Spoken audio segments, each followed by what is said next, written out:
Kak.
Oke, teman-teman, karena waktu sudah menunjukkan pukul 19.00, kita mulai acara pada malam hari ini ya. Sebelum kita mulai, teman-teman bisa komen di chat box namanya teman-teman, kemudian asal dari mana nih, teman-teman joinnya dari daerah mana. Bisa komen ya, teman-teman, kita absensi dulu. Oke, saya mulai untuk acaranya. Assalamualaikum warahmatullahi wabarakatuh. Selamat malam, teman-teman semuanya. Apa kabar malam ini? Semoga teman-teman dalam keadaan sehat dan semangat ya. Perkenalkan, saya Friska yang akan memandu jalannya webinar pada malam hari ini, teman-teman. Terima kasih kepada seluruh peserta yang sudah meluangkan waktunya untuk bergabung dalam webinar yang berjudul Dari Indonesia ke Australia, Rahasia Lolos WHV dan Siap Berangkat. Oke, teman-teman. Pada malam hari ini kita akan belajar langsung dari pengalaman seorang working holiday visa holder mengenai proses mendapatkan WHV Australia, mulai dari persiapan dokumen, strategi menghadapi proses seleksi, hingga persiapan sebelum berangkat ke Australia. Semoga webinar ini dapat memberikan banyak insight dan membantu teman-teman yang sedang memiliki impian bekerja sekaligus berlibur di Australia ya teman-teman. Sebelum kita mulai, izinkan saya menyampaikan beberapa informasi teman-teman. Mohon teman-teman peserta tetap dalam keadaan mute ya selama pemaparan materi. Dan silakan teman-teman jika ada pertanyaan bisa menuliskan pertanyaan melalui kolom chat atau nanti ketika sesi Q&A teman-teman nanti bisa raise hand and then I will give you an opportunity to speak up. Dan nanti teman-teman untuk absensi kehadiran akan dibagikan melalui melalui chat Zoom. Jadi nanti teman-teman mohon diisi sebelum acaranya berakhir. Oke, teman-teman, without any further ado, let's start. Oke, teman-teman, izinkan saya memperkenalkan narasumber kita pada malam hari ini, yaitu Kak Lita Septiani Suprapto, seorang working holiday visa holder yang akan berbagi pengalaman secara langsung mengenai proses mendapatkan WHV Australia, serta persiapan hingga akhirnya bisa berangkat ke Australia. Oke, di sini sudah ada Kak Lita. Halo Kak Lita. Halo Kak Friska, selamat malam. Selamat malam juga buat teman-teman semua. Selamat malam Kak Lita. Apa kabarnya Kak? Baik, Kak Friska gimana? Alhamdulillah baik juga Kak. Terima kasih. Oke. Kak Lita sedang di mana nih Kak? Kebetulan sekarang lagi di Indo, Kak. Lagi liburan, kebetulan sama ada acara keluarga juga, jadi lagi di Indonesia dulu. Oke, sedang di Oke. Indonesia ya Kak ya. Baik, terima Mm-mm. kasih ya Kak sudah meluangkan waktunya untuk hadir dan berbagi pengalamannya Kakak bersama kami pada malam hari ini. Baik Kak, tanpa mengurangi rasa hormat, waktu dan layar kami persilahkan kepada Kak Lita. Oke, terima kasih Kak Friska. Ya, saya izin share screen.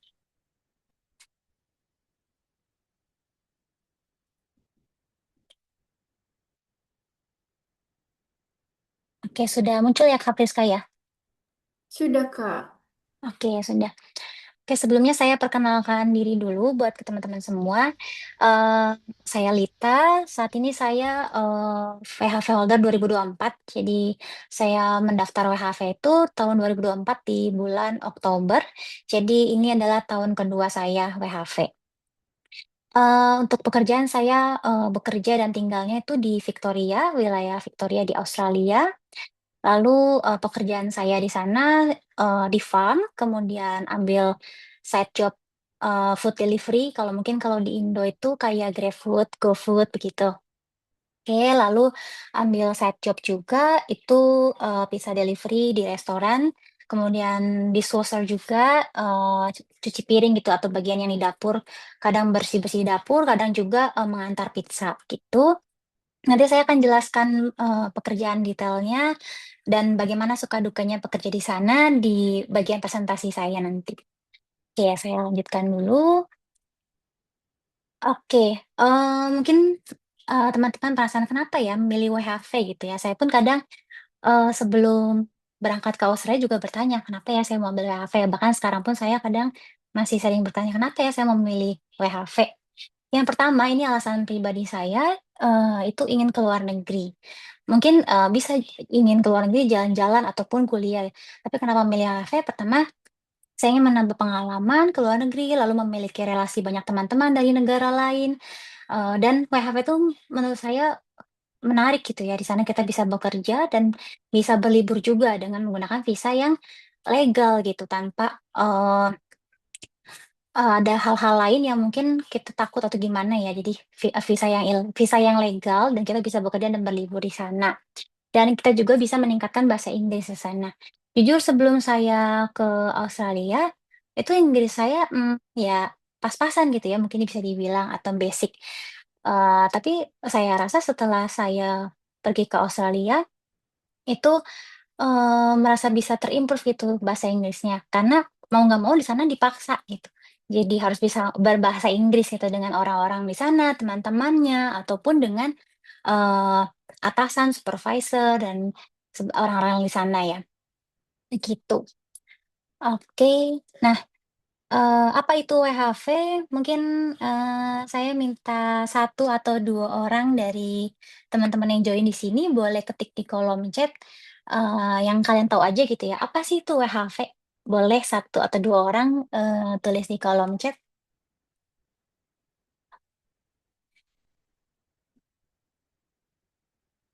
Mmm, oke, dari Karehan, working holiday visa, Kak Wilson, Karehan, bekerja dengan jangka waktu tertentu, ya betul ya, bekerja, berlibur. Bekerja dengan jangka waktu tertentu, visa untuk kerja sambil liburan. Ya, betul sekali yang teman-teman katakan, visa bekerja dan liburan ya. Oke, saya akan jelaskan apa itu WHV. Nah, WHV itu singkatannya dari Working Holiday Visa. Jadi, visa yang memberikan kesempatan untuk anak-anak muda dari negara-negara yang memenuhi syarat gitu untuk tinggal sementara di Australia.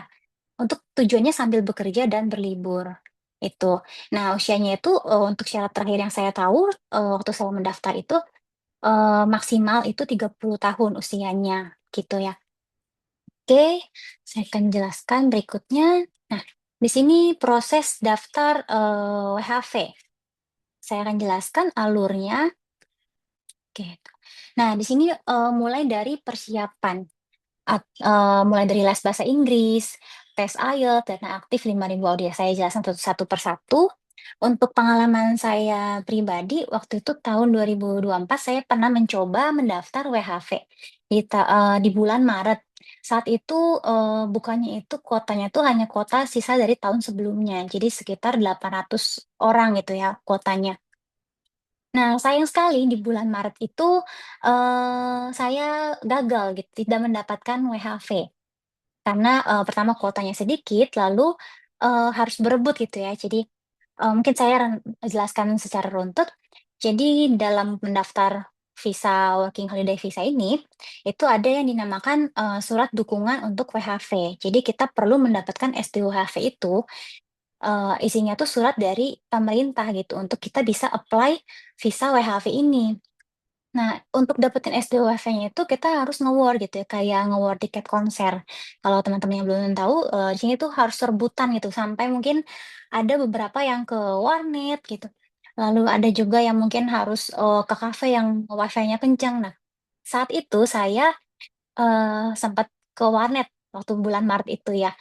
Terus saya berusaha nge-war, tapi sayang sekali tidak dapat karena, susah sekali sampai websitenya sempat down gitu dan sebagainya. Nah, akhirnya, ya memang di situ saya cukup sedih, ngerasa kayaknya udah deh nggak usah coba lagi gitu ya. Udah apa namanya, mengeluarkan dana untuk tes IELTS, lalu juga udah banyaklah hal-hal biaya-biaya lainnya yang saya keluarkan untuk, nge-war SDWHV ini. Tapi, saya pikir banyak teman-teman saya juga yang sampai 2 atau 3 kali nge-war nggak berhasil terus daftar lagi gitu. Kenapa saya nggak coba, akhirnya di bulan Oktober itu saya mulai, daftar lagi. Ya karena itu ada, riset kuota istilahnya di situ, jadi dibuka lebih banyak kuotanya untuk sekitar, berapa ribu sekian gitu ya saat itu kuotanya dibukanya. Akhirnya saya daftar lagi. Oh, sebelumnya saya teman-teman seperti yang tadi saya bilang, karena bahasa Inggris saya, pas-pasan dan saya juga tidak pede saat itu untuk tes IELTS. Jadi sebelum saya tes IELTS, itu saya ambil les bahasa Inggris dulu. Nah, les bahasa Inggrisnya itu saya ambilnya khusus untuk IELTS. Nah, sekitar 1 bulan lebih itu saya ambil lesnya tuh intens dalam 1 bulan. Lalu saya juga banyak latihan soal IELTS dari website-website yang tes IELTS gratis itu banyak yang bisa diakses juga. Lalu saya juga lihat dari YouTube untuk dengerin tes-tes speaking. Jadi kita tahu gitu ya apa sih yang nanti speaking biasanya ditanyakan gitu. Terus apa yang seharusnya kita eh, cocok untuk jawabnya bagaimana, tips and triknya. Nah, kalau tidak salah ya Kak Friska, Titik Nol juga lagi ada buka ini ya, free class untuk PHV dalam berapa waktu gitu ya, Kak Friska ya? Ya, benar sekali, Kak. Jadi kami ada sesi WHV mentoring gratis, di mana itu setiap minggunya ada dan akan diumumkan melalui platform Instagram. Seperti itu, Kak Lita. Oke, ya, mungkin deh teman-teman bisa sekalian ini ya nanti kepoin juga Instagramnya Titik Nol gitu untuk tahu tes IELTS dan sebagainya. Karena untuk tes IELTS itu kan kita perlu bayar ya teman-teman sekitar waktu saat saya mendaftar itu tes IELTS-nya sekitar 3.150.000. Nah, maksudnya sayang sekali kalau kita sudah tes ternyata skornya itu tidak memenuhi syarat karena untuk daftar WHV ini saat itu minimal skornya tuh 4,5 gitu. Nah, jadi alangkah lebih baik kita les bahasa Inggris dan rajin-rajin berlatih ikut tes-tes yang gratis dulu. Kalau kita udah yakin skor kita oke, mencukupi, baru kita berani untuk ambil tes IELTS gitu. Nah, lalu ada persiapannya juga, yaitu kita harus menyiapkan dana aktif 5.000 Audi. Waktu saat saya mendaftar itu 5.000 audit sekitar 52 sampai 53 juta itu mengendap di dana rekening kita, teman-teman. Jadi selama 3 bulan itu harus mengendap di dana tabungan kita karena nanti ketika kita daftar SDWHV atau WHV itu pas kita apply visanya itu ada kita masukin dan rekening lampiran surat gitu ya dari bank yang menyatakan kalau kita memiliki dana segitu. Nah, tujuannya apa sih? Ini bukan untuk bayar siapa-siapa ya teman-teman ya, tapi tujuannya dari Australia itu memastikan kalau kita itu punya dana yang cukup untuk kita pertama kali datang di Australia. Karena ketika datang di Australia itu kita perlu dana untuk biaya tinggal, biaya makan, dan itu nggak sedikit ya teman-teman. Jadi eh, mungkin singkatnya jangan sampai kita nanti di sana jadi gelandangan gitu ya, singkatnya gitu.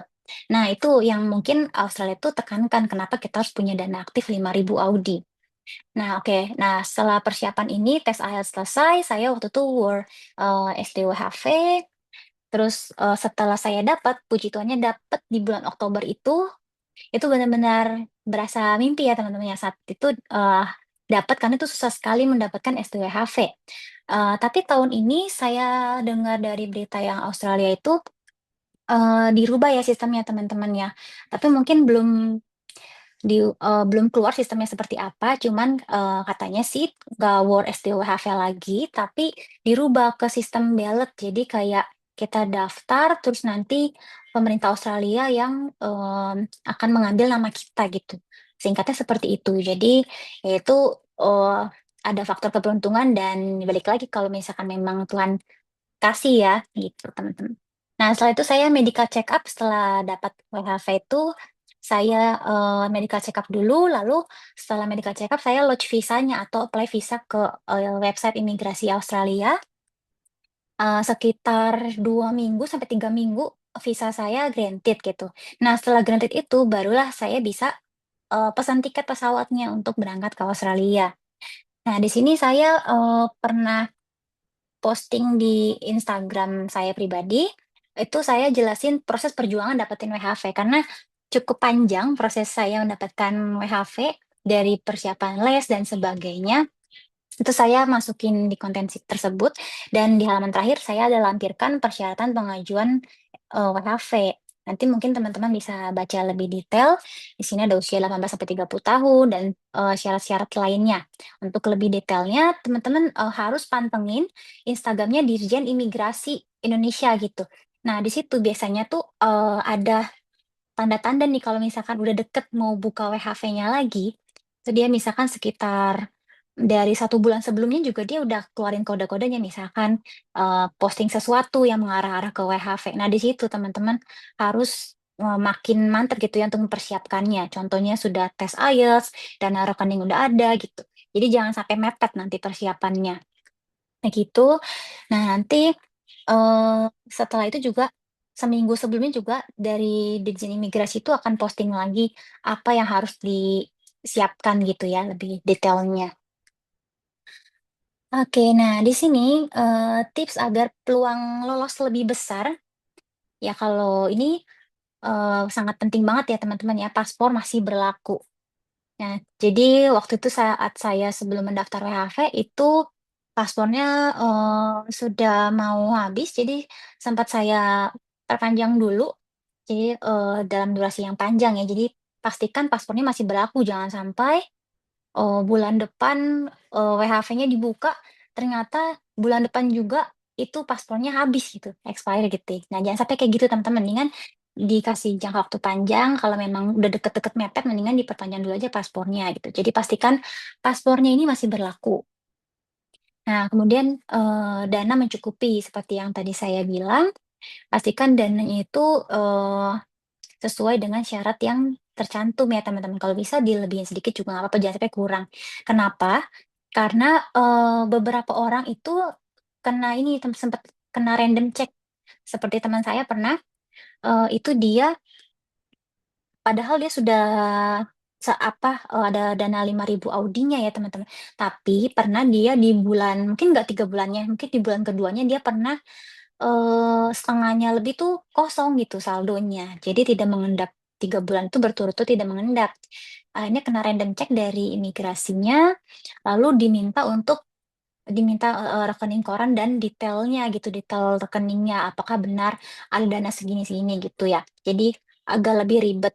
Ya mungkin itu masih bersyukur ya teman-teman ya, cuman dimintain itu akhirnya granted. Tapi ada beberapa orang yang benar-benar jadinya ketolak gitu visanya. Karena setiap verifikator atau yang memeriksa visa itu kan beda-beda. Mungkin ada yang strict banget, ada yang masih oke lah coba dimintain dulu data lebih lanjutnya. Nah, jadi daripada beresiko gitu mendingan dana mencukupi dulu ya teman-teman ya. Dan gak ada salahnya juga gitu. Dana tersebut memang akan kepake untuk pertama kali kita datang ke Australia gitu. Kemudian dokumen lengkap. Nah, ini mulai dari tes IELTS-nya gitu ya. Nah, tes IELTS juga teman-teman, mungkin kalau untuk apply yang lain itu kan 2 tahun ya masa berlakunya. Tapi untuk WHV sendiri, IELTS itu berlakunya hanya 1 tahun saja teman-temannya. Jadi kalau udah 1 tahun tuh habis, itu nggak bisa dipakai lagi untuk daftar WHV tahun depan. Harus ikut tes IELTS-nya lagi. Gitu, karena mereka menerimanya hanya 1 tahun masa berlaku IELTS-nya. Nah, kemudian isi data dengan teliti. Ini penting banget, jangan sampai kita nama misalkan ya itu salah ketik nama kita, typo, atau mungkin hal-hal data-data lainnya itu salah. Ini penting banget karena ya kita sekalinya submit, oke langsung mereka verifikatornya langsung periksa gitu ya teman-teman ya. Jangan sampai karena tidak telitinya kita, misalnya jadi susah gitu untuk kreatif gitu. Nah, kemudian pantau pembukaan pendaftaran.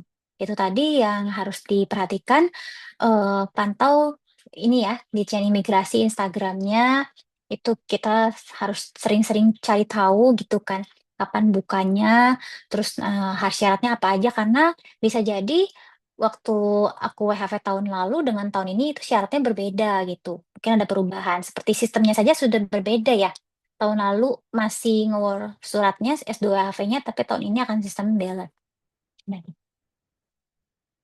oke, nah ini persiapan sebelum berangkat ke Australia. Oke, yang pertama dokumen ya teman-teman udah pasti. Dokumen yang paling penting adalah paspor dan visa kita. Jadi kalau misalkan di Australia itu, mungkin kalau di Indonesia kan kita kemana-mana bawa KTP ya teman-teman, karena itu adalah kartu identitas kita. Nah kalau di Australia, identitas kita itu adalah paspor kita.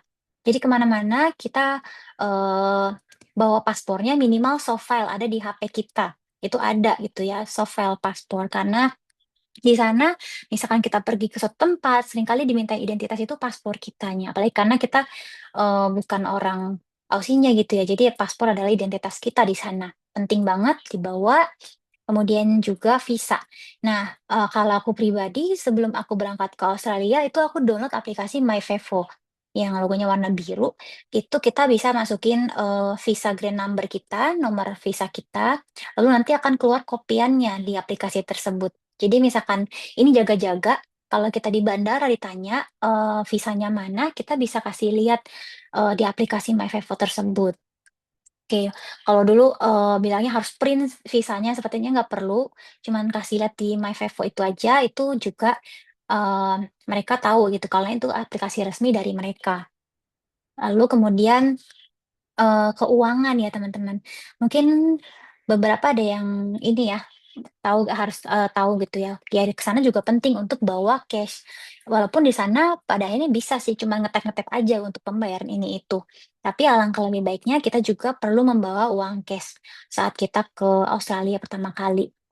Nggak usah banyak-banyak teman-teman. Kalau aku itu aku mungkin kebanyakan ya, waktu itu aku bawanya 1.000 Aussie, karena aku takut nanti di sana, susah nggak ya bikin akun banknya gitu, terus nanti di sana kalau misalkan kurang uangnya gimana gitu kan, susah takutnya dari Indo gimana cairin, ke dolar Audinya gitu-gitu. Nah, tapi ternyata itu kayaknya menurut aku kebanyakan 1.000. Jadi secukupnya saja kira-kira, cukup untuk bayar kosan selama 2 minggu di sana karena ketika saya sampai di sana, itu di hari itu dan besoknya itu saya bikin akun bank dan prosesnya cepet gitu. Walaupun kartu fisiknya belum nyampe, tapi itu kita bisa download aplikasinya dan kita bisa masukin ke e-wallet kita. Buat mau pakai HP iPhone atau Android itu bisa masukin ke Apple Pay atau ini ya, aplikasi e-wallet gitu. Nah itu bisa masukin kartu kitanya di situ, digital. Jadi kalau kita ke restoran di sana, tempat makan, atau ke supermarket, kita bisa langsung nge-tap bayar langsung pakai handphone kita. Nah gitu ya teman-teman. Jadi nggak usah banyak-banyak bawa cash-nya, secukupnya saja dan yang penting ketika sampai sana langsung cepet bikin akun bank di sana. Oke, kemudian tempat tinggal. Nah, sebelum berangkat ke Australia pastikan teman-teman sudah tahu mau kemana dulu, terus tempat tinggalnya juga sudah cari-cari tahu, jangan sampai sampai sana kita bingung, lantang-lantung mau kemana gitu ya teman-teman ya. Jadi kalau saya pribadi itu saya cari tahu di WhatsApp grup, ada grup WHV-nya gitu ya. Biasanya setiap angkatan WHV itu lalu, tanya-tanya misalkan saya mau ke Melbourne gitu, adakah info, eee, kamar gitu ya, misalkan di daerah Melbourne gitu, itu bisa tanya atau mungkin bisa tanyanya di grup Facebook. Jadi di Australia ini Facebook tuh sangat penting ya teman-teman ya, mungkin kalau di sini kita lebih seringnya menggunakan Instagram. Di sana itu Instagram, ada juga, tapi maksudnya, Facebook, itu di sana sangat berfungsi dan membantu sekali teman-temannya. Jadi di sana ada grup, HV, ada grup ini juga, setiap kota itu punya grup Facebook-nya dan kita bisa join, lalu kita bisa tanya di sana. Misalkan, butuh room gitu ya di sana, nanti bisa cari tahu dan pastikan teman-teman minta foto dan videonya ketika menanyakan info kosan di sana. Jadi supaya pertama nggak kena scam ya teman-teman, karena kalau cuman kata-kata itu, biasanya kita nggak jelas ya, nggak tahu itu bener nggak, ada nggak kosannya. Jadi pastikan minta foto dan videonya dan kalau mungkin kalau kita punya kenalan atau teman di Australia, mungkin bisa bantu temannya untuk cari tahu kosannya bagaimana gitu ya, bisa datangi langsung. Atau istilahnya kalau di sana tuh inspeksi gitu. Jadi lihat langsung bagaimana room-nya, oke. Nah, terus, ada juga aplikasi namanya Flatmates, kalau teman-teman tahu, itu aplikasi buat cari room, cari, kos-kosan gitu ya istilahnya kalau di sini ya, buat tinggal di sana, itu. Di situ ada mencantumkan juga, detail room-nya, detail harganya, gitu. Jadi pastikan cari tahu dulu tempat tinggalnya mau di mana. Nah, kemudian SIM card. Nah, kita SIM card itu, beli di sana, tapi kita cari tahu juga dari Indo gitu, kira-kira nanti kita mau beli SIM card apa, mungkin bisa cari tahu dulu harga-harganya. Kalau aku pribadi beli SIM card-nya itu ketika, nyampe ke bandara gitu. Begitu nyampe ke bandara, itu langsung, di sana banyak ya, banyak beberapa provider, langsung beli di sana, sebelumnya kan sudah cari tahu dulu di internet perbandingannya. Kemudian saya di sana beli langsung langsung menggunakan eSIM gitu. Jadi langsung scan aja pakai HP kita.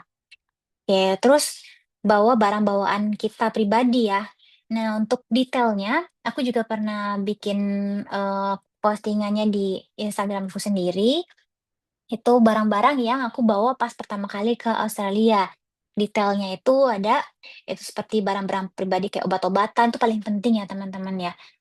Jujur kalau aku pribadi waktu itu kayak mau jualan obat gitu. Jadi waktu ke Australia itu banyak banget obat-obatan yang aku bawa.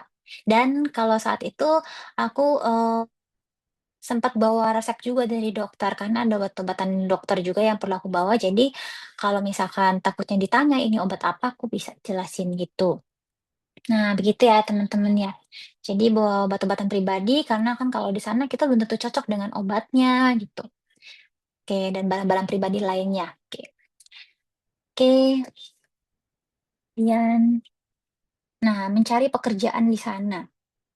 Oke, jadi saat kita tiba di sana, itu hal yang pertama adalah tadi ya, setelah kita ngurus-ngurus data pribadi seperti akun bank dan sebagainya, langkah selanjutnya yang harus kita cari secepatnya adalah mencari pekerjaan. Karena kalau kita tidak mencari pekerjaan, nanti dana tabungan kita akan habis.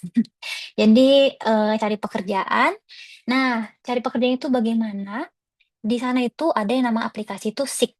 Jadi kalau di Indo itu kayak Jobstreet seperti itu ya teman, kayak Indeed seperti itu sejenisnya. Nah, di sana namanya Seek.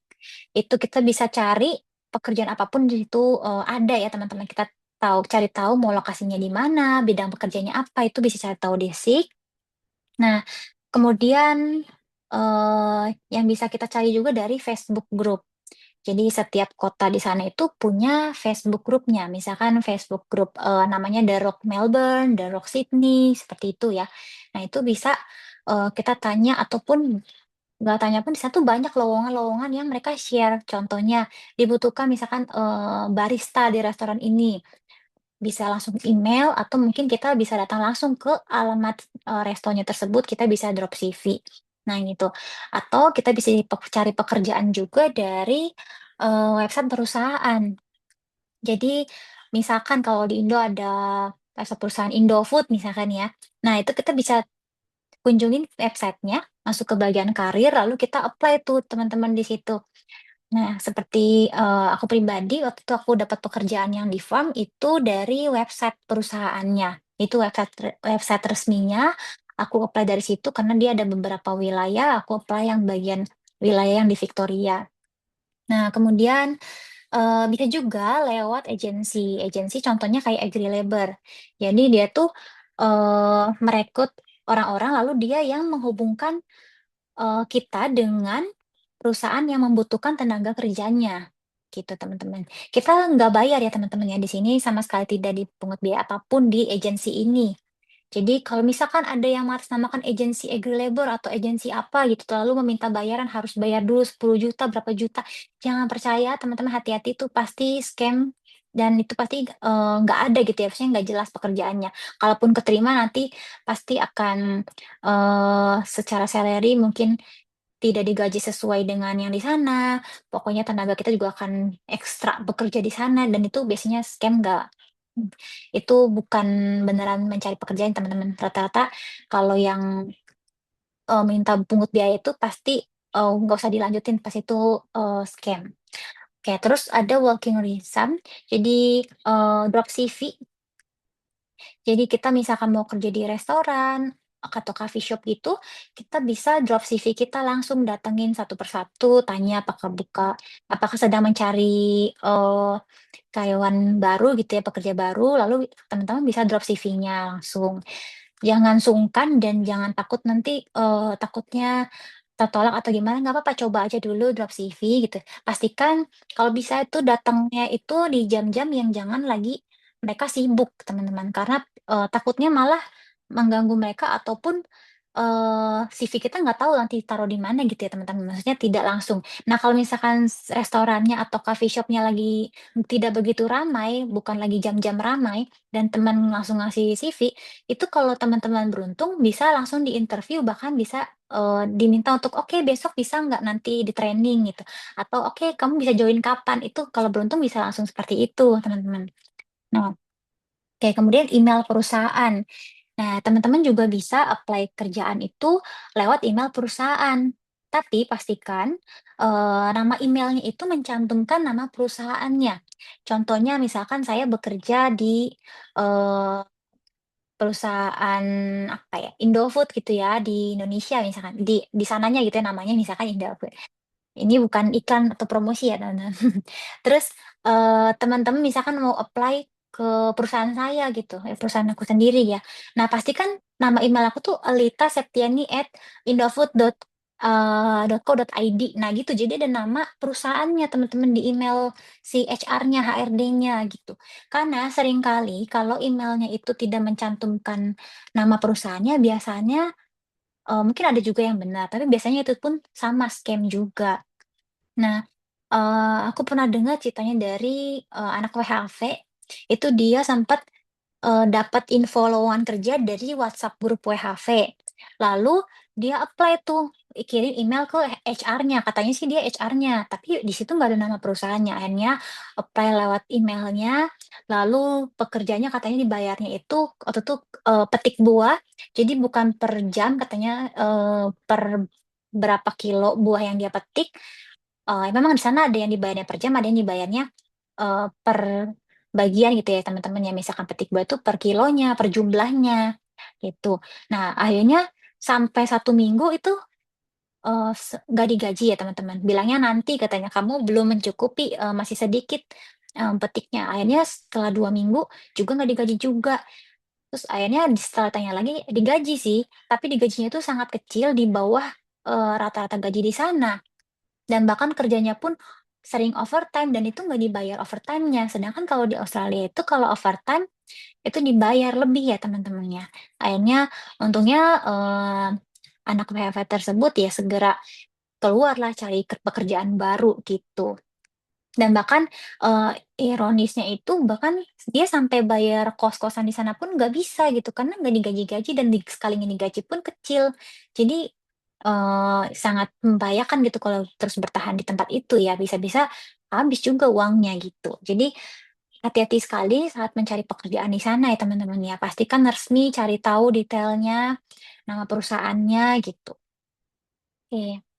Nah, jenis pekerjaan yang banyak dicari di sana, kira-kira apa sih? Nah, di sini, yang pertama tuh yang paling banyak dicari adalah farm. Misalkan di farm-nya tuh banyak macam-macam ya sayang teman-teman ya. Ada yang di farm tomat, paprika gitu ya. Nah, saya sendiri, itu pertama kali kerjanya di farm, gitu. Kenapa saya memilih kerja di farm, itu, karena waktu itu saat itu farm yang saya pilih itu, bisa untuk perpanjangan visa gitu. Nah, oke, terus ada lagi, meat vac gitu atau tempat daging. Nah, di sini itu kita bisa, packing-packing daging maaf nih maksudnya, packing-packing daging ataupun mungkin kalau yang cowok nih biasanya dapat kerjanya itu yang potong-potong dagingnya begitu ya. Nah, saya sendiri waktu saat itu memilih farm. Nah, kemudian juga ada pekerjaan yang banyak dicari itu ada warehouse. Nah, dia kayak di gudang-gudang gitu ya, packing-packing, scan-scan, seperti itu. Nah, ada lagi hospitality. Itu ada kerja di, restoran, kerja di, seperti perhotelan, cleaner gitu ya, bersih-bersih, hostel-hostel begitu, itu hospitality. Nah, per Juli 2026, upah minimum Australia atau UMR istilahnya kalau di Indonesia, itu 26,44 dolar Australia per jamnya ya. Kalau misalkan dirupiahkan, sekitar 330.500 per jamnya, teman-teman. Nah, kalau di Australia ini punya budaya kerja kalau misalkan overtime, lembur, atau kerjanya di akhir pekan, Sabtu Minggu, atau mungkin bekerjanya di hari libur, misalkan ada hari raya besar gitu di sana, itu, dapat bayarannya tuh lebih tinggi. Bisa 1,5 sampai 2 kali gaji kita. Misalkan kita per jamnya dibayarnya 26,44, nanti berarti dikalikan 1,5 atau 2 kalinya per jamnya, gitu teman-teman. Nah, biasanya kalau anak-anak WHV ini kalau, weekend atau hari libur ini mereka justru senang gitu, malah pengen bekerja karena pengen dapat, eee, bayaran lebih tinggi, gitu ya teman-teman ya. Nah, oke, ini yang tadi saya jelaskan di awal pekerjaan saya. Awal itu, waktu itu saya mendapat pekerjaan sekitar 2 minggu, oh, sekitar 14 hari, ya 2 minggu ya, 2 minggu di Australia tuh saya dapat pekerjaan di farm ini. Nah ini ya, di farm ini saya awalnya maunya cuma 3 bulan. Jadi 3 bulan itu adalah syarat untuk perpanjangan visa buat tahun kedua teman-teman. Nah, akhirnya, yaudah deh, kenapa milih 3 bulan aja, karena kayaknya, aduh capek pengen kerjaan yang lain biar nggak bosen. Ternyata saya kerja di farm ini sampai, 1 tahun lebih, di farm itu. Yang awalnya cuma mau 3 bulan tetap berkelanjutan terus, nah, kenapa saya terus bertahan di farm ini, karena, farm yang saya kerja ini itu bisa perpanjangan untuk sampai, visa tahun ketiga. Jadi saya kerjanya awalnya oke mau 9 bulan aja karena bisa perpanjang visa sampai untuk 3 tahun. Jadi saya jelaskan dulu, visa WHV itu kan kita bisa bekerja dan berlibur di sana selama 3 tahun, teman-teman ya. Tapi setiap tahunnya itu kita harus perpanjang visanya. Jadi ada masa, habis masa berlakunya gitu ya, 1 tahun habis, lalu untuk perpanjangnya itu kita harus ada syaratnya. Bekerjanya itu harus di pekerjaan dan wilayah yang eligible. Jadi maksudnya, eee, pekerjaan yang terdaftar di, website-nya Australia. Jadi di Australia itu ada website, nanti saya akan kasih di akhir sesi, itu kita bisa cek kode posnya atau postcode ya kalau di sana namanya, itu kita bisa tahu, oke pekerjaan farm itu eligible termasuknya. Lalu kita cari tahu kode pos di wilayah saya bekerja farm itu tuh, kode posnya eligible nggak, termasuknya ada tercantum di website Australia tidak. Kalau tercantum berarti tempat tersebut dan bidang pekerjaan tersebut itu eligible untuk perpanjangan visa. Nah, kalau eligible kita bisa bekerja di tempat tersebut dalam jangka waktu yang tentukan. Contoh, kalau kita mau perpanjang visa untuk tahun kedua, kita harus bekerja minimal 3 bulan di bidang yang eligible tersebut. Nah, setelah itu, kalau kita mau perpanjang visa kita untuk sampai 3 tahun, kita harus bekerja 6 bulan di area yang eligible tersebut. Nah, kebetulan karena farm saya ini bidangnya dan wilayahnya itu eligible tercantum di websitenya Australia itu, makanya saya bertahan untuk lebih dari 6 bulan ya, lebih dari 9 bulan. Karena 3 bulan untuk tahun kedua dan 6 bulan saya simpan, payslip-nya. Jadi teman-teman harus simpan payslip-nya, payslip itu slip gaji teman-teman harus disimpan. Nanti ketika kita mau perpanjang visa buat tahun kedua, itu kita harus, upload slip gaji kita selama kerja di bidang tersebut, kita masukin di website, imigrasi Australianya gitu. Nanti kita juga masukin juga sudah berapa hari, kita kerja di situ dan jamnya juga dihitung, berapa jam kita sudah bekerja di wilayah eligible itu. Jadi kita juga harus hitung totalin berapa jamnya dari total slip gajinya itu bisa ketahuan ada berapa jamnya. Jadi kalau slip gaji di sana itu selain mencantumkan uang gaji kita, itu juga tercantum, sudah berapa jam, kita bekerja di, dalam 2 minggu atau 1 minggu tersebut. Jadi kita bisa totalin seluruh slip gajinya dan upload di imigrasi Australianya, gitu. Nah, terus, saya juga di sana, ambil sambilan food delivery yang seperti saya tadi bilang, kayak, GrabFood, GoFood begitu. Nah, di sana lumayan teman-teman ya, teman-teman bisa ambil sambilan food delivery ini bisa pakai sepeda, bisa pakai mobil juga, banyak anak-anak PHV yang ambil pekerjaan ini, karena untuk, pekerjaan sampingan. Jadi setelah bekerja farm, saya bisa langsung, persiapkan diri gitu ya untuk food delivery, untuk anter-anterin makanan, pesanan makanan dari resto ke rumah, customer-nya. Nah, kemudian saya, ini sekitar awal Januari kemarin, saat itu saya pengen ada kerjaan, tambahan sebagai mengantar pizza di resto gitu ya. Awalnya saya maunya di resto aja dulu, pengen deh kayaknya punya pengalaman di restoran gitu ya, atau di coffee shop. Tujuannya supaya ketika saya pindah ke daerah, lain, itu saya bisa ada pengalaman gitu kerja di restoran sana. Nah, ini, beruntung sih puji Tuhannya, saya, bekerja di restoran ini, yang pizza ini, itu, tanpa masukin CV nih teman-teman. Jadi saat itu temen saya, nawarin, "Kamu mau nggak kerja di ini, di tempat pizza gitu, jadi driver," gitu, jadi nganterin pizza-pizza gitu. oh ya udah boleh gitu. Ya udah coba terus datang di training langsung besoknya dilanjut buat kerja gitu. Nah jadi ya itu Bu, jadi saya dapat kerjaan pizza delivery ini. Kemudian jadi kalau nggak ada orderan delivery, saya bantuin di dapur gitu kayak cuci piring, bantuin mungkin kayak chefnya bikin yang bantu mempersiapkan bahan-bahan makanannya untuk dimasak seperti itu ya. eh Cukup bersyukur gitu karena bisa ada pengalaman ini eh dengan bantuan dari teman juga gitu tiba-tiba nawarin gitu. Gitu. Nah, jadi teman-teman semua pekerjaan di Australia itu semuanya memakai fisik. Jadi mungkin kita lihat di konten-konten orang, oh di Australia gajinya bisa 1 bulan tuh 2 digit gitu ya. Terus enak banget ya bisa liburan kemana-mana gitu. Tapi di balik itu, di balik proses anak-anak WHV mungkin kelihatannya happy, senang, ya di belakangnya juga banyak jeri lelahnya gitu ya. Karena ya pekerjaannya di sana fisik. Jadi sebelum teman-teman ke Australia, teman harus bisa mempersiapkan diri juga sudah membayangkan gitu ya kalau di sana akan kerja fisik, jadi harus siap secara fisik dan mental. Contohnya kayak, yang saya lakukan di farm ini, itu harus berdiri terus ya teman-teman dari pagi sekitar jam 6 jam 7 sampai jam 3 sore itu kita harus berdiri dan dengan istirahat 2 kali. Itu jadi harus siapkan fisik banget, kemana mana ya harus ini gitu ya, mengandalkan fisik sekali gitu, gitu. Oke.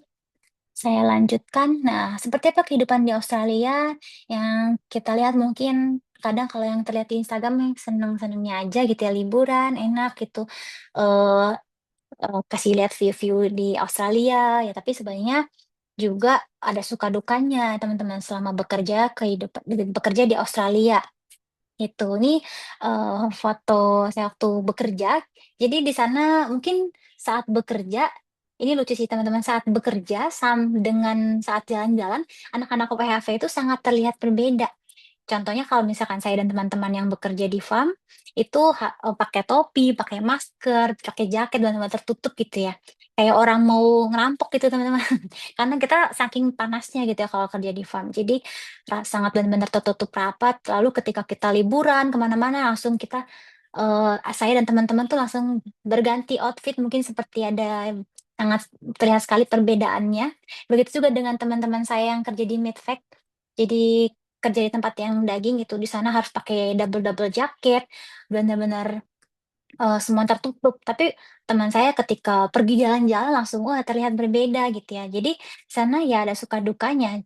Paling penting teman-teman kita harus menikmati kehidupan di sana. Jangan sampai di sana kita kerja kerja kerja kerja terus, pas visanya habis kita lupa, "Oh ya kenapa nggak sempat jalan-jalan ke sini ya? Kenapa nggak sempat jalan-jalan ke sana ya?" Nyesel gitu. Karena, kita harus ingat visa kita itu working holiday visa, bukan work hard visa gitu. Saya pernah dengar dari ada anak WHV gitu teman-teman saya, ada anak WHV yang sehari ambil 3 job bahkan sampai 4 job, yang tidur pun hanya cuman 2 sampai 3 jam. Jadi sisanya tuh kerja kerja kerja dan di jalan, pulang, tidur berapa jam, balik lagi. Nah, akhirnya, jatuh sakit, terus sampai pernah dibawa pulang ke Indonesia, berobat di Indonesia, dirawat di rumah sakit, kemudian baru kembali lagi ke Aussie, tapi dengan fisik juga yang tidak bisa sehat seperti sebelumnya, jadi terbatas gitu untuk bekerja lagi. Nah, jadi jangan sampai menyesal. Karena 3 tahun itu kan kalau kata orang-orang yang sudah 3 tahun ya teman-teman, itu, cepat singkat gitu. Saya aja nih, udah tahun kedua gitu, kayak, wah cepat sekali ternyata WHV itu. Waktu awal datang ke Australia, kayaknya, oh masih lama 3 tahun gitu ya. Tapi ternyata, ini di tahun kedua aja saya ngerasa, oh iya ya belum explore ke sana sini gitu. Gitu. Jadi harus work life balance katanya gitu. Karena, untuk orang-orang Australianya pun di sana tuh sangat menekankan work life balance ya teman-teman. Jadi kita pun walaupun bukan warga sana, kita harus, bisa juga seperti itu gitu ya, harus mengikuti budaya seperti itu juga work life balance. Nah, di Australia ini ada juga ya teman-teman beberapa tantangan yang harus kita hadapi selama di sana. Hal yang pertama yang paling banyak anak-anak WHV dan saya sendiri rasakan itu homesick. Saya sendiri dari SMA gitu ya, sejak SMA itu udah merantau ya teman-teman ya, saat saya masih di Indo gitu. Jadi, merasakan homesick, tapi, ketika saya ke Australia itu bener-bener homesick itu beda, teman-teman. Saya sempat bertanya kenapa ya, padahal sebelumnya pernah merantau, tapi ketika ke Australia ini kok homesick-nya tuh kayak parah banget gitu, berasa banget.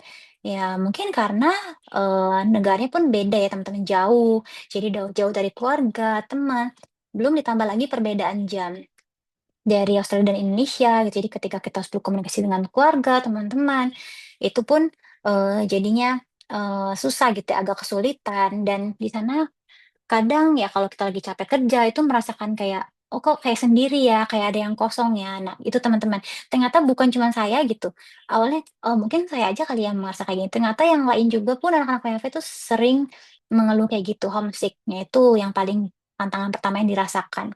Bahkan ada teman saya sendiri baru 1 minggu dia bilang, "Aduh homesick," gitu. Jadi mungkin kayak, oh iya ya se-homesick itu kalau udah kerja jauh ke sana. Oke, tantangannya bahasa Inggris. Nah, mungkin teman-teman ada yang tahu kalau aksen di Australia itu, agak sulit untuk didengar.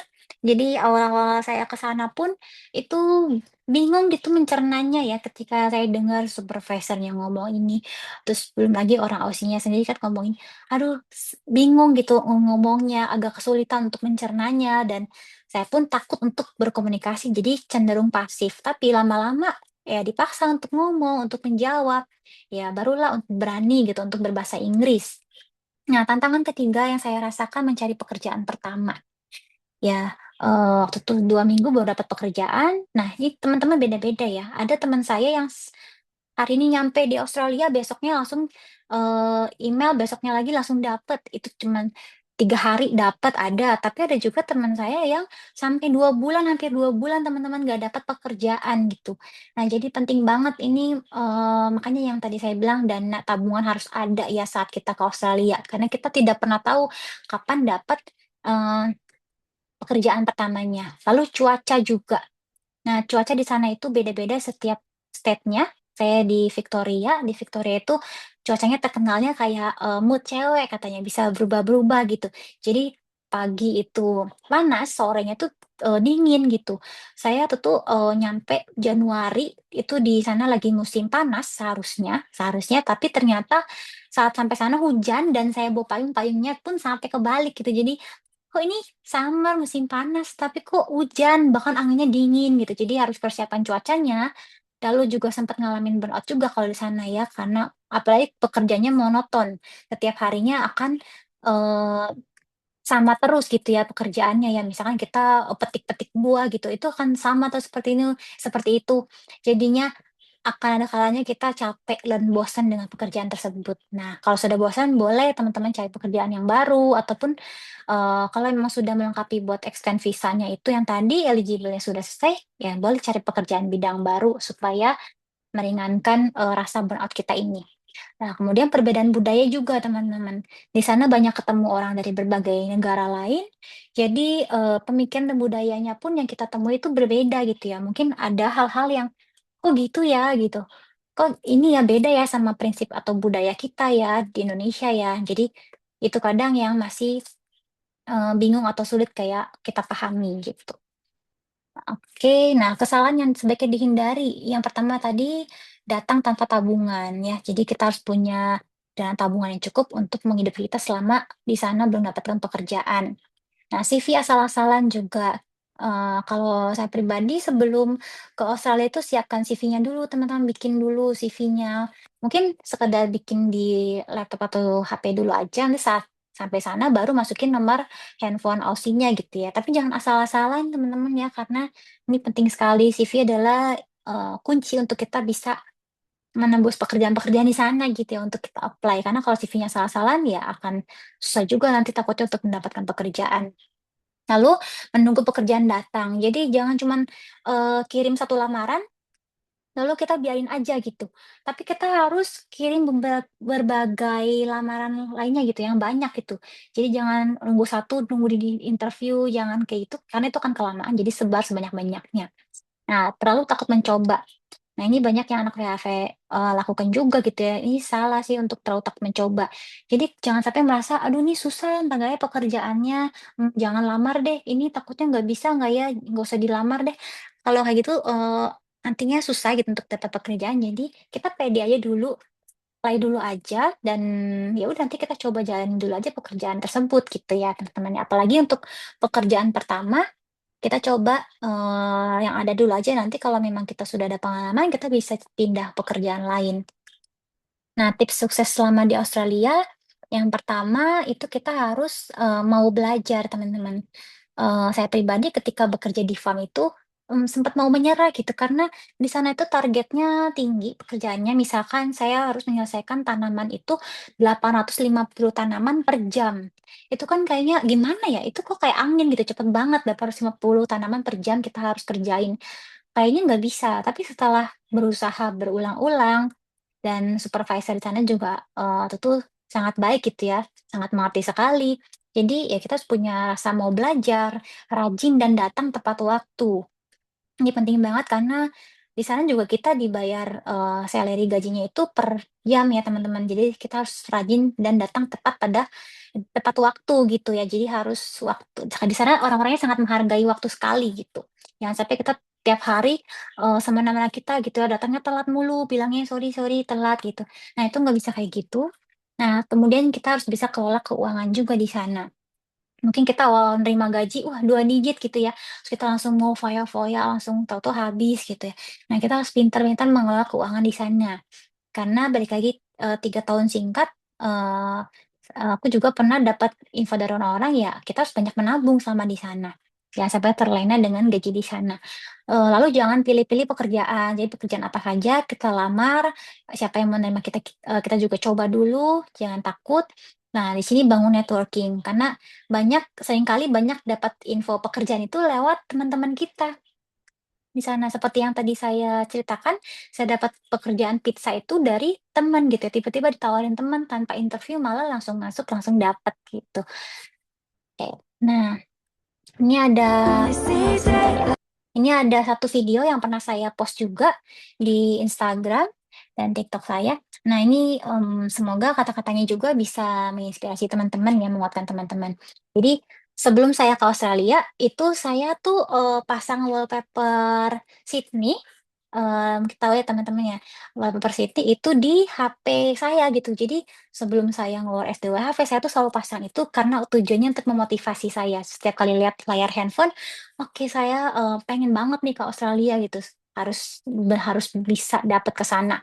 Nah akhirnya, ya puji Tuhan ya, tahun lalu saya sudah ke sana gitu ya dan rasanya itu kayak mimpi. Tapi ya ternyata kalau emang, kita berusaha dan berdoa, dan niat gitu pasti bisa. Aku play dulu videonya. Only see daylight. Look at the draw, only draws the unlucky. And so I became the butt of the joke. I wounded the good and I trusted the wicked. Clearing the air, I breathed in the smoke. Nah, ini ada satu pegangan saya juga yang selalu mengingatkan saya, bahkan menguatkan saya sebelum saya ke Australia, saat saya di Australia dan sekarang gitu ya. Saya, bacakan saja, pegangan saya itu, "Kuatkan dan teguhkanlah hatimu, janganlah takut dan janganlah tawar hati, sebab Tuhan Allahmu menyertai engkau kemanapun engkau pergi." Jadi mungkin ada kalanya kita ngerasa homesick atau sendiri, tapi jangan pernah takut teman-teman ya, karena kalau misalkan teman-teman sudah dapat ke Australia, itu berarti, Tuhan sendiri kehendaki kita ke sana, jadi ya akan disertai juga, akan menyertai kita juga selama kita di sana, gitu. Oke, itu saja kalau dari saya kembalikan lagi ke Kak Friska ya. Baik, terima kasih banyak Kak Lita atas materi yang sangat luar biasa. Teman-teman bisa give applause dulu untuk Kak Lita secara virtual ya, bisa teman-teman pencet reaction. Oke, thank you. Pastinya banyak sekali insight baru yang teman-teman dapatkan ya mengenai working holiday visa Australia. Selanjutnya teman-teman, kita memasuki sesi tanya jawab bersama Kak Lita langsung ya teman-teman. Bagi teman-teman yang mempunyai pertanyaan bisa langsung raise your hand atau teman-teman juga bisa drop di comment section ya teman-teman. Oke, di sini sudah ada Kak Muhammad Farhan Nur Hamzah Muzaki. Halo, Kak Muhammad Farhan. Bisa open mic-nya, Kak? Halo Kak, kedengeran nggak? Ya, kedengeran, Kak, jelas. Oh ya, sebelumnya kenalin dulu aku Farhan dari Bandung. Kak Alita mau tanya, jadi kalau misalnya kita Iya. udah hold visa WHP-nya nih, nah ada kemungkinan nggak kalau kita tuh ngapainnya di Indonesia? Jadi sebelum berangkat kita udah apply duluan gitu. Jadi Oh ntar iya. misal kita udah diterima sebelum berangkat Mm-mm. Oke, gitu. oke Kak Farhan ya. Ya, jadi ini untuk pertama kali ke Australia begitu ya, Kak Farhan ya. Untuk visa pertama. Tuh Kak. Oke, nah jadi untuk visa pertama itu memang kita apply-nya dari Indonesia ya, Kak Farhan ya. Jadi setelah kita daftar visa WHV, lalu kita juga sudah submit medical check-up-nya, itu kita apply-nya online, secara online saat kita masih berada di Indonesia. Nah, ketika visanya sudah granted atau sudah terbit gitu ya visanya, itu kita baru bisa berangkat ke Australia, begitu, Kak Farhan. Enggak Kak, maksudnya misal kita udah granted nih visanya nih. Nah, Mm-mm. coba apply kerjanya tuh dari Indo gitu sebelum Oh berangkat. apply, oh apply kerjanya gitu ya Kak. Oh ya, Betul. oke. Bisa ya Kak ya. Nah ini juga teman saya juga pernah gitu dia apply dari Indonesia, tapi dia pakai alamatnya itu alamat teman yang ada di Australia gitu. Nah dia sih dapat karena memang saat itu tempat kerja yang di Australia itu membutuhkannya tuh bisa lama gitu, jadi bisa bulan depan baru diterimanya. Nah tapi rata-rata pekerjaan di Australia itu butuh cepet ya teman-teman ya. Ada yang misalkan, oke, kamu bisa join kapan? Bisa join minggu depan nggak? Nah, kalau kita belum di tiket kan mungkin agak gedebak-gedebuk agak lama gitu ya, Kak Farhan ya. Tapi beberapa ada juga yang bisa kita apply dari Indonesia gitu. Seperti yang farm yang saya kerja itu ada tuh teman saya apply-nya dari Indonesia. Cuman ada juga beberapa yang kok nggak dipanggil-panggil ya. Justru pas saat datang ke Australia dan mengapply lagi ke farm tersebut, itu justru dipanggil karena sudah ada alamat dan nomor HP Aussie gitu. Kak Farhan. Ya. Kak, makasih banyak Kak. Iya, sama-sama Kak Farhan. Baik, terima kasih Kak Farhan atas pertanyaannya dan terima kasih Kak Lita sudah menjawab pertanyaan dari Kak Farhan. Baik, selanjutnya di sini ada yang sudah angkat tangan nih Kak. Di sini ada Kak Atira Saraswati. Oke, halo Kak Atira Saraswati, bisa open mic-nya Kak? Iya, terima kasih kesempatannya. Saya mau tanya Kak, kalau untuk eh, kota pertama yang kita datangi itu, kita tentukan sendiri atau bagaimana ya? Dan pertimbangan menentukannya itu apa gitu? Dari Kakak sendiri, pengalaman Kakak. Kemudian tentang musim datang gitu, karena saya pernah dengar kalau bisa jangan datang pas winter karena lebih susah nyari pekerjaannya gitu. Nah, kalau Hmm. dari pemahaman Kakak sendiri sebenarnya waktu-waktu kedatangan itu berpengaruh nggak sih, Kak? Terima kasih. Oke, oke. Halo Kak Atira ya. Oke, ya Kak Tira, untuk pertanyaan yang pertama itu ini ya tadi ya, yang kapan waktu yang tepat berangkat? Itu pertanyaan kedua ya. Yang Tadi, pertama tentang kotanya, Kak. Kayak kita oh milih tentukan kotanya kotanya. apa. Oh ya benar, tentukan kotanya. Nah kalau saya pribadi itu memilih Victoria karena Victoria itu banyak tempat-tempat yang eligible untuk perpanjangan visa dan banyak juga farm-farm yang deket dari kota gitu ya, Kak Tira. Jadi waktu itu saya memilih Victoria. Tapi ada juga teman-teman yang memilih Adelaide lainnya gitu. Cuman rata-rata tempat lain itu agak jauh kalau dari tempat kota dan lebih sedikit farmnya gitu. Banyaknya itu hospitality-nya yang eligible. Contoh kayak di Darwin, di state Darwin itu bidang hospitality-nya yang eligible. Jadi tergantung misalkan keatirannya mau cari eligible-nya di bidang apa. Kalau bidang hospitality mungkin tujuan utamanya ke Darwin, daerah Darwin. Tapi saat itu saya mencarinya farm dan farmnya itu kan kebetulan dekat dari Melbourne. Jadi saya apply-nya, oke, tujuan pertama kota yang saya datangi adalah Melbourne gitu karena farm tersebut tidak jauh dari kota Melbourne. Begitu. Jadi cari tahu dulu mau bekerja di bidang apa dan eh, kira-kira farm tersebut banyaknya di state mana, Victoria atau di Darwin atau di mana gitu. Lah, lalu pertanyaan kedua, betul sekali ya Kak Atira ya. Ada orang-orang yang bilang kalau misalkan winter, di bulan winter tuh susah cari kerja. Dan ternyata kenyataannya benar gitu. Jadi Waktu saya ini bulan Juni, Juli, Agustus ini kan winter ya. Banyak teman-teman saya tuh yang belum dapat pekerja. Belum dapat bekerja setelah apply di bulan winter ini. Maksudnya saat winter ini apply itu belum dapat dapat kerja karena rata-rata perusahaan di sana ketika winter itu tidak membuka lowongan pekerjaan. Contohnya seperti kerjaan midvac itu mereka tuh ada waktunya mematikan mesin gitu dalam beberapa waktu saat winter mengistirahatkan mesin. Dan kalau untuk farm sendiri, farm di tempat saya bekerja, saat winter itu tidak merekrut orang baru karena lagi low season gitu ya. Jadi tidak ada buah yang dipetik juga dan tanamannya pun diperbaharui, ditanam ulang. Jadi mereka cuman mempekerjakan orang yang sudah ada di situ. Jadi tidak mempekerjakan orang baru. Nah, gitu. Jadi kalau bisa gitu datang ke Australia itu saat musim panas kalau memang mau bekerjanya itu di farm begitu ya. Dan rata-rata pekerjaan lain kayak restoran juga itu ramenya itu saat musim panas. Karena musim dingin orang-orang jarang datang ke restoran untuk makan dan minum di restoran. Jadi mereka cenderungnya banyaknya online gitu ya untuk memesan makanannya. Jadi untuk daftar sebagai pelayan restoran itu jarang karena restorannya pun lagi sepi saat musim dingin. Begitu Kak Atira. Semoga menjawab. Ya, terima kasih, Kak. Baik, terima kasih Kak Atira dan Kak Lita. Oke, selanjutnya ada pertanyaan dari Kak Fata. Halo Kak Fata, Halo silakan Kak, Kak halo Fata. Kak. Selamat Selamat malam malam. Kak. Ya, selamat malam. Selamat Halo, selamat malam Kak Lita. malam Kak Fata. Semoga selalu sehat ya Kak. Amin, Kakak juga. Izin bertanya Kak, aku pernah dengar dari teman-teman katanya ini yang masalah uang depo yang ada di rekening bank itu, kalau semisalkan uang itu, misalkan aku pinjam gitu ya uang tabungan orang tua gitu, untuk ditransfer ke rekening bankku, itu langsung seluruh misalnya langsung $5.000 gitu.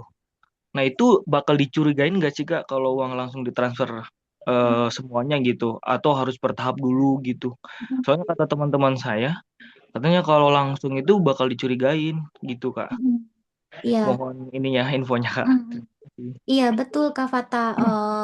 Sangat saya sangat menyarankan kalau bisa dicicil untuk masuk ke rekening tabungan Kak Fata. Karena kalau misalkan tiba-tiba langsung besar sekali gitu ya dana tabungannya masuk, itu juga takutnya kalau misalkan Kak Fata kena random check. Jadi kan kalau hoki ya mungkin nggak kena random check ya Kak Fata. Tapi kalau tiba-tiba petugas yang memeriksanya itu detail orangnya dan kena random check nanti malah lebih ribet gitu. Atau kalau yang resikonya takutnya ketolak gitu visanya karena tiba-tiba kenapa nih orang dalam 3 bulan ini tiba-tiba cuma satu kali dananya masuk gede gitu ya Kak Fata ya. Jadi kalau bisa dalam 3 bulan itu jangan langsung sekaligus banyak tapi kalau bisa dicicil di beberapa bagian gitu. Jadi supaya dari pemerintah sana juga tahu kayak oh emang memang ini ada penghasilan masuk gitu. Itu sih. Tapi kalau bisa mungkin ya memang kita boleh ya Kak Fata minjam dari orang tua ataupun teman atau siapa. Tapi paling penting harus sediakan juga dana untuk selama di sananya ya Kak Fata gitu. Oke Oke. Kak, terima kasih banyak Kak. Iya sama-sama Kak Fata. Oke, terima kasih Kak Fata atas pertanyaannya dan terima kasih Kak Lita atas jawabannya. Oke, selanjutnya di sini ada Kak Hakiki Al-Majid. Halo Kak Hakiki Al-Majid, bisa open mic Kak dan bertanya kepada Kak Lita.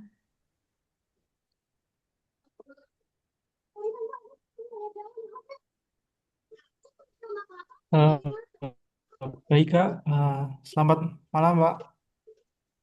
Selamat malam Kak Kiki. Ya, mau tanya Kak, Ya. kira-kira berapa biaya uang yang Kakak bawa dulu ya dari dari sini sampai di sana di Australia pakai visa WHV ini.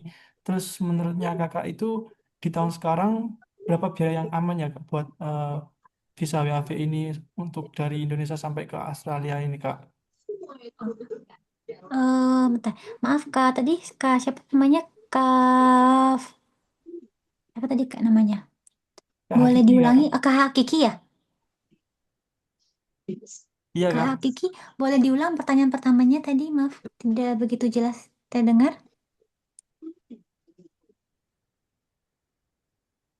Bentar Kak, saya agak mendekat dulu. Oh iya, boleh Kak.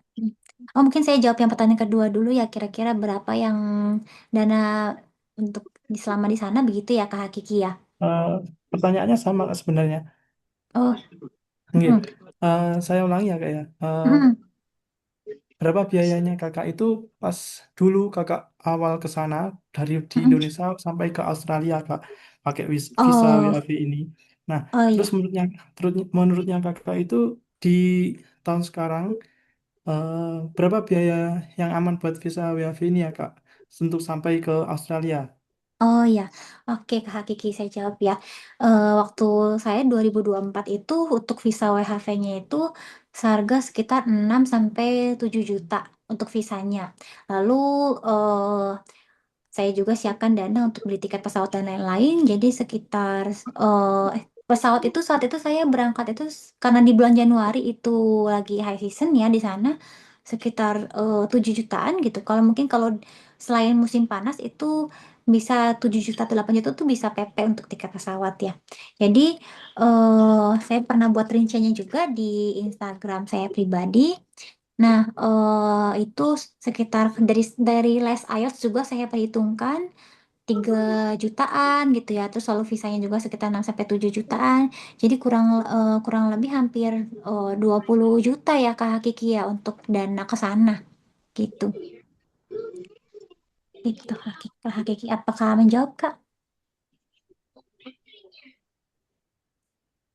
Iya kak, terima kasih kak. Ya, nanti detailnya ya saya pernah ini juga ya kayak ada bikin rinciannya di Instagram sih untuk detail-detailnya untuk apa aja gitu. Mm. Terima kasih kak. Iya Kak Hakiki sama-sama.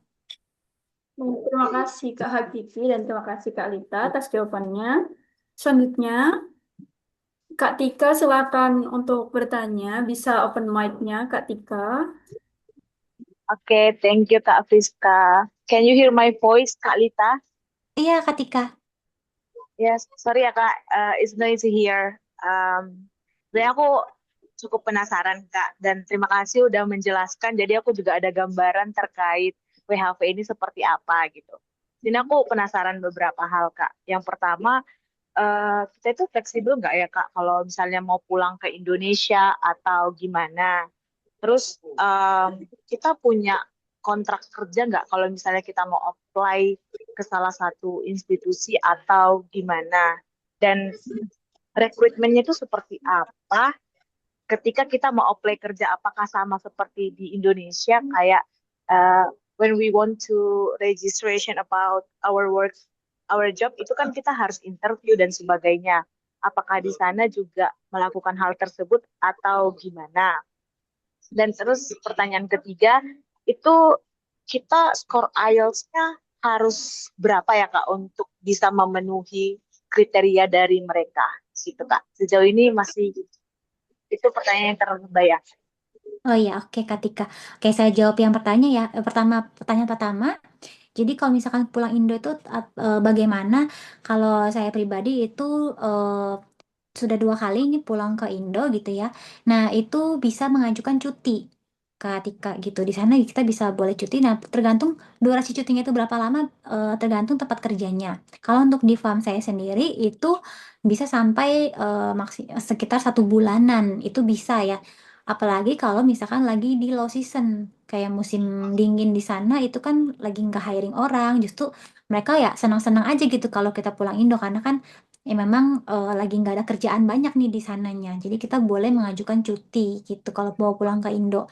Tapi kalau misalkan kita mau resign pun ya nggak apa-apa untuk pulang ke Indo gitu. Jadi pilihannya kita bisa cuti lalu kita pulang Indo atau kita bisa resign untuk pulang ke Indo gitu. Nanti saat balik lagi ke Aussienya itu kita bisa apply lagi pekerjaan gitu. Kalau kita cuti ya kita masih kembali ke pekerjaan tersebut.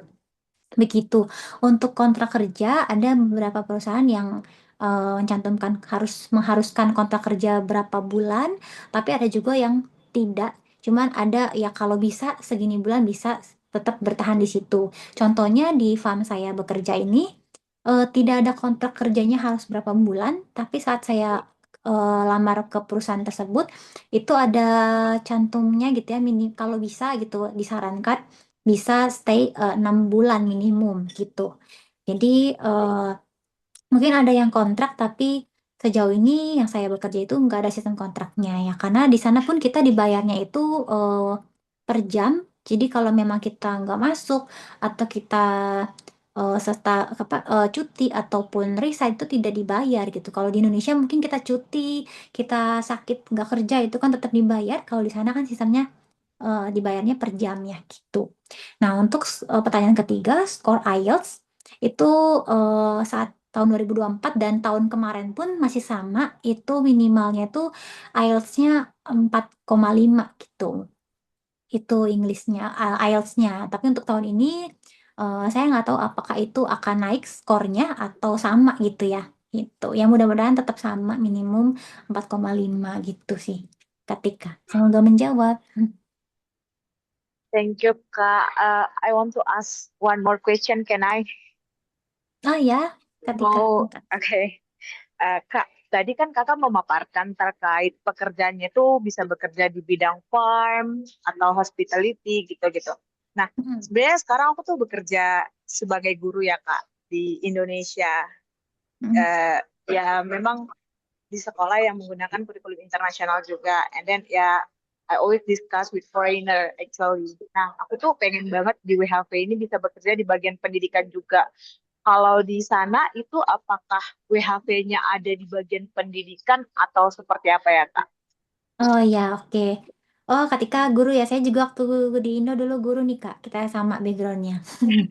Guru, oke ya Ketika untuk WHV itu apakah bisa bekerja di bidang pendidikan? Contohnya bisa bekerja di bidang sekolah ya Ketika ya. Tapi biasanya sekolah di sana itu harus mengharuskan kita untuk ikut course-nya. Contohnya misalkan kalau kita bekerja di sekolah itu ada sertifikat namanya Working with Children, sama ada lagi sertifikat childcare.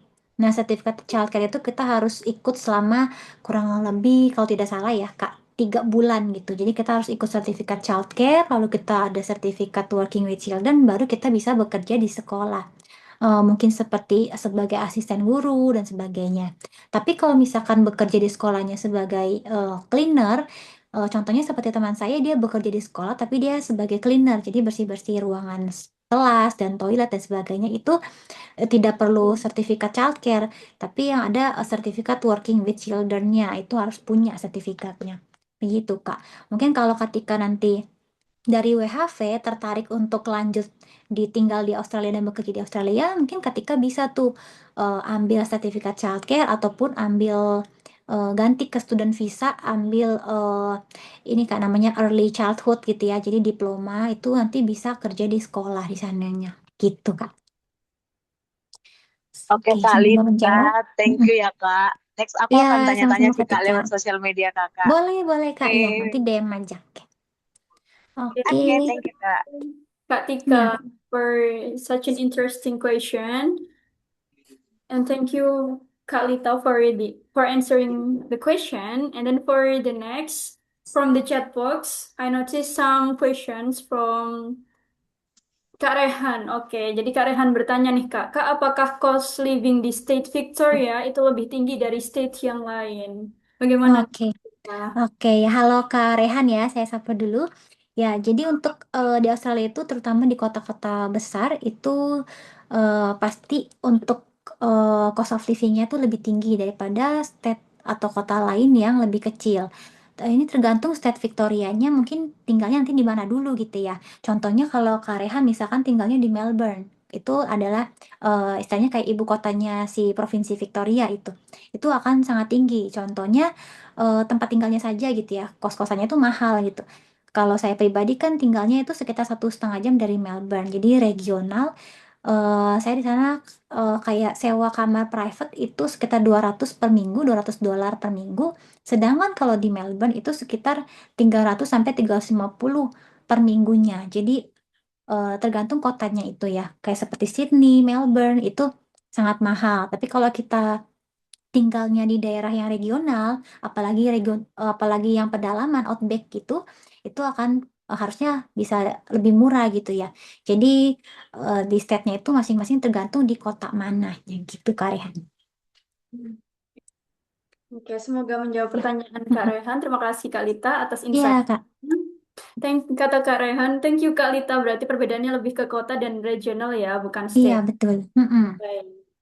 Oke, Kak Lita, di sini ada satu pertanyaan terakhir dari Kak Wilson. Halo Oke. Kak Lita, saya ingin bertanya mengenai IELTS-nya Kak. Tadi Kakak sempat menyebutkan mengenai IELTS-nya bahwa untuk WHV hanya berlaku 1 tahun. Saya kurang paham bagaimana maksudnya. Oh Baik. ya, oke. Halo, Kak Wilson ya. Iya, jadi kalau IELTS itu kan kalau masa berlakunya tuh harusnya 2 tahun gitu ya. Misalkan kita tesnya 2026, 2028 itu kan harusnya habis gitu.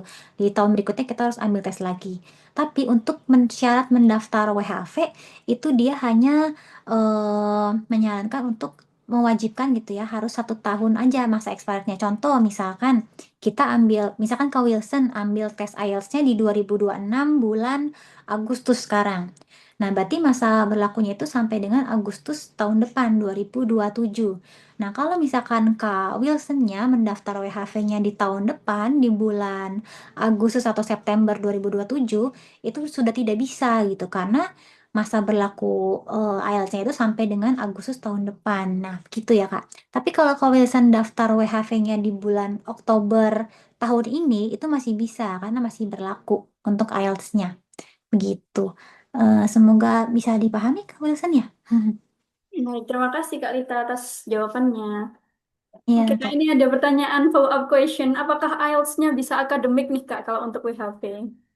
Oke, untuk WHV itu IELTS-nya IELTS general ya. Jadi waktu itu General training. WHV itu IELTS general dan PTE kalau waktu itu ya. Tapi tahun ini Kak Deren ya, Kak Deren harus lihat lagi di syaratnya apakah harus IELTS atau bisa PTE gitu. Karena tahun lalu itu IELTS dan PTE itu masih bisa, tapi tahun ini nggak tahu apa gitu ya. Harus IELTS kah, harus bagaimana, apakah berubah harus IELTS akademik atau gimana. Tapi waktu itu sih IELTS-nya general gitu. Oke, Oke. Terima kasih Kak Lita atas jawabannya. iya Kak. Baik teman-teman, karena kita juga dibatasi oleh waktu, jadi saya cukupkan untuk sesi Q&A ini. Oke teman-teman, sebelum kita akhiri webinar pada malam hari ini, izinkan saya menyampaikan sedikit informasi ya teman-teman yang mungkin bermanfaat buat teman-teman.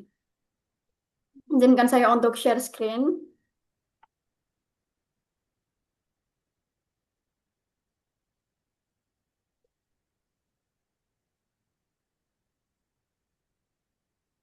Oke, teman-teman, buat teman-teman yang ingin fokus mengejar WHV ya, nah di titik nol, kami juga menyediakan kelas khusus untuk belajar IELTS, teman-teman, baik itu akademik maupun general training, teman-teman. Nah, selain itu kita juga ada scholarship mentoring ya teman-teman, atau teman-teman mau fokus mentoring WHV juga ada teman-teman. Nah, sebelum itu teman-teman, mungkin teman-teman juga ada yang ingin meningkatkan skor TOEFL, tetapi terkendala waktu karena kuliah, bekerja, atau aktivitas lainnya. Nah, sekarang teman-teman nggak perlu khawatir, kami juga menyediakan TOEFL Preparation Learning Management System, atau yang kami sebut sebagai LMS ya, yang bisa teman-teman akses kapan saja dan di mana saja. Dan juga semua materi disajikan dalam bentuk video pembelajaran yang mudah dipahami teman-teman. Sehingga proses belajar menjadi lebih praktis dan fleksibel. Teman-teman bebas bisa menentukan waktunya sendiri, belajar sesuai dengan waktu luangnya teman-teman, mau pagi, siang, malam, bahkan mungkin akhir pekan ya teman-teman. Jadi semua bisa diakses melalui program LMS ini. Dan ada yang lebih menarik juga nih teman-teman. Setiap video dapat teman-teman putar berkali-kali. Jadi kalau masih ada materi yang belum dipahami, tinggal diulang sampai teman-teman benar-benar paham dan menguasai. Jadi LMS ini teman-teman juga bisa diakses melalui smartphone maupun laptop sehingga belajar jadi lebih nyaman dan bisa di mana aja. Jadi nggak ada alasan lagi nggak sempat belajar dengan sistem yang fleksibel ini. Teman-teman juga bisa mempersiapkan TOEFL secara konsisten dan lebih percaya diri untuk meraih skor impian. Nah, jika teman-teman ingin mengetahui informasi lebih lanjut mengenai kelasnya, silakan teman-teman lihat di poster ini ya teman-teman dan nanti untuk link website kami bagikan melalui kolom komentar. Teman-teman bisa mengunjungi di titik0english.com di website kami. Baik, teman-teman, tidak terasa waktu sudah menunjukkan bahwa kita sudah di penghujung acara ya. Terima kasih sebesar-besarnya kepada Kak Lita atas ilmu, pengalaman, serta motivasi yang telah dibagikan kepada kita tentang WHP Australia. Terima kasih juga kepada seluruh peserta yang telah hadir dan berpartisipasi aktif selama webinar berlangsung. Semoga seluruh materi yang telah disampaikan dapat memberi manfaat kepada teman-teman dan juga teman-teman bakalan jadi selanjutnya ya yang bekerja di Australia. Oke, teman-teman, sebelum kita tutup, kita sesi dokumentasi dulu. Oke, teman-teman bisa on cam.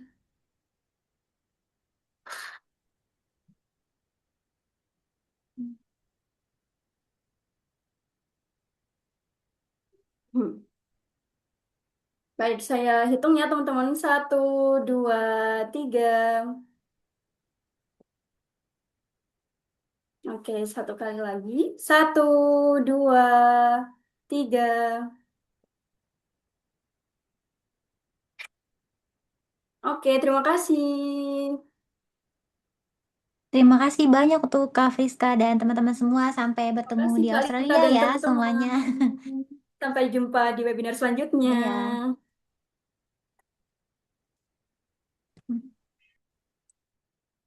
Oke, saya izin live ya Kak Friska ya. Oke, terima kasih banyak Kak Friska, teman-teman semua. Terima kasih Kak Lita. Selamat istirahat Kak Lita. Ya, Kak.